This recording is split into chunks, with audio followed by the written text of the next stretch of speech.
राजपूत क्षत्रिय महासभा छत्तीसगढ़ के तत्वाधान में यूजीसी द्वारा लागू किए गए नए नियमों, जिन्हें महासभा ने काला कानून बताया है, उसके विरोध में राजनांदगांव में विरोध प्रदर्शन आयोजित किया जा रहा है।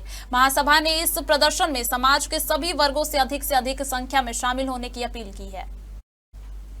कार्यक्रम के अनुसार सभी समाजजन कलेक्टर कार्यालय के सामने ओवरब्रिज के नीचे एकत्र होंगे, जहां लगभग आधे घंटे तक शांतिपूर्ण विरोध प्रदर्शन किया जाएगा।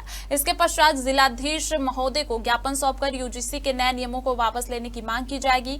महासभा पदाधिकारियों का कहना है कि यूजीसी द्वारा लागू किए गए नियम समाज और छात्रों के हितों के विपरीत है, जिससे शिक्षा व्यवस्था पर नकारात्मक प्रभाव पड़ेगा। उन्होंने कहा कि नियमों में से शिक्षा की गुणवत्ता और छात्रों के भविष्य पर प्रतिकूल असर पड़ सकता है। पदाधिकारियों ने स्पष्ट कहा है कि आंदोलन पूरी तरह लोकतांत्रिक और शांतिपूर्ण होगा और प्रशासन का ध्यान शिक्षा और छात्रों से जुड़े गंभीर मुद्दों की ओर आकर्षित करने के उद्देश्य से आयोजित किया जा रहा है।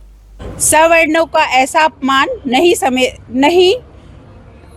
सहन करेगा हिंदुस्तान। सबसे पहले तो सवर्ण जो होते हैं वो हम चार हैं, राजपूत, ब्राह्मण, कायस्थ और जो है क्षत्रिय, है ना। ये सबका जो है, ये कौन से आधार पर सवर्णों के साथ ऐसा भेदभाव किया जा रहा है, जबकि दूसरे देशों में ऐसा होता है कि प्रतिभा के आधार पर या डिग्री के आधार पर। क्या हमारे देश में जाति के आधार पर नौकरी मिलेगी? तो हमारे बच्चे वंचित हो जाएंगे। सवर्ण होना क्या अभिशाप हो जाएगा?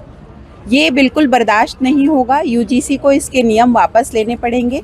इससे हमारी आने वाली पीढ़ी जो बच्चे हैं, भाई देखिए 12वीं तक तो कोई कानून में वो नहीं है इनमें बंधन, पर 12वीं के बाद जब महाविद्यालय में जाएंगे हमारे बच्चे, तो वो डर के जाएंगे और डर के उसमें पढ़ाई से वंचित रह जाएंगे।